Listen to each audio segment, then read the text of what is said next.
Indian പ്രതിനിധി സംഘങ്ങൾ ലോകത്തോട് പറയുവാനുള്ള കാര്യങ്ങൾ പറഞ്ഞു തുടങ്ങിയിരിക്കുന്നു. ശശി തരൂർ നയിക്കുന്ന സംഘം അമേരിക്കയിൽ കാര്യങ്ങൾ വ്യക്തമായി തന്നെ പറയുകയാണ്.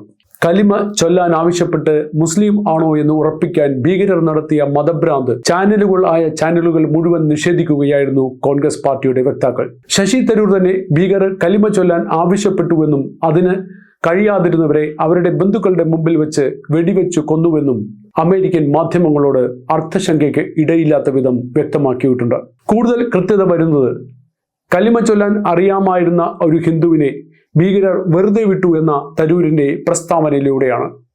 ഭാരതത്തിലെ ജനങ്ങളും സകല സംവിധാനങ്ങളും പാകിസ്ഥാനിലെ ഭീകരതയ്ക്കെതിരെ ഒറ്റക്കെട്ടായി നിലകൊള്ളുകയും തിരിച്ചടിക്കുവാൻ രാജ്യത്തോടൊപ്പം ശക്തമായി നിലകൊള്ളുകയും ചെയ്തു. കാശ്മീരിൽ മുസ്ലിം സമുദായവും ഭീകരർക്കെതിരെ സ്വീകരിച്ച കടുത്ത നിലപാടും ശശി തരൂർ വിശദമായി അമേരിക്കയോട് പറഞ്ഞു. ഭീകരർ മതം ചോദിച്ചല്ല എന്ന് വരുത്താൻ കോൺഗ്രസ് നേതാക്കൾ ചില ശ്രമങ്ങൾ നടത്തിയിരുന്നു. ഭീകരർ കൊല്ലപ്പെടുത്തിയവരുടെ ഉറ്റ ബന്ധുക്കളുടെ വാക്കുകൾ പോലും അവഗണിച്ചായിരുന്നു ഈ ശ്രമങ്ങൾ അത്രയും. പ്രതിനിധി സംഘത്തെ വിദേശ രാജ്യങ്ങളിലേക്ക് അയക്കുവാനുള്ള സർക്കാരിന്റെ നീക്കം വ്യക്തമായ ധാരണകളോടുകൂടി തന്നെയായിരുന്നു. രാജ്യം അപകടത്തിലാവുന്ന സന്ദർഭത്തിൽ പോലും സർക്കാരിനെ കുറ്റപ്പെടുത്തുകയും വിമർശനവുമായി ചാനൽ സ്ക്രീനുകളിൽ സംവദിക്കുകയും ചെയ്യുന്ന കോൺഗ്രസിനേറ്റ കനത്ത തിരിച്ചടിയായിരുന്നു നരേന്ദ്രമോദിയുടെ ഈ രാഷ്ട്രീയ നീക്കം. പറയേണ്ടത് പറയേണ്ടിടത്ത് പറയിപ്പിക്കുകയും അത് പ്രതിപക്ഷത്തിലെ പ്രമുഖരെ കൊണ്ട് തന്നെ പറയിപ്പിക്കുകയും ചെയ്യുമ്പോൾ ലോക രാജ്യങ്ങൾക്ക് ഭാരതം കൊടുക്കുന്ന സന്ദേശം വ്യക്തമാണ്. രാഷ്ട്രീയത്തെക്കാൾ ഉപരിയായി ഇത്തരം സന്ദർഭങ്ങളിൽ രാഷ്ട്രത്തിനായി നിലകൊള്ളേണ്ടത് എല്ലാവരുടെയും ധർമ്മമാണ്. പ്രതിപക്ഷത്തെ മറ്റു കക്ഷികളെല്ലാം സർക്കാരിനോട് ചേർന്നു നിന്നപ്പോൾ കോൺഗ്രസ് മാത്രമാണ് കുത്തിത്തിരിപ്പ് ഉണ്ടാക്കാൻ ശ്രമിച്ചത്. പക്ഷേ തരൂരിനെ പോലെയുള്ള നേതാക്കൾ രാഷ്ട്രീയത്തിന് അതീതമായി രാഷ്ട്രത്തെ കാണുന്നു എന്ന് പറഞ്ഞത് കോൺഗ്രസിന് ഏറ്റവും വലിയ തിരിച്ചടിയാണ്.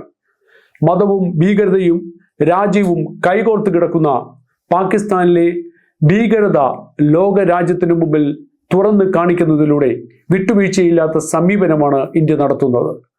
ഇന്ത്യയിൽ നടന്ന എണ്ണമറ്റ ഭീകര ആക്രമണങ്ങൾക്കും യുദ്ധങ്ങൾക്കും പാകിസ്ഥാൻ തന്നെയായിരുന്നു കാരണക്കാർ.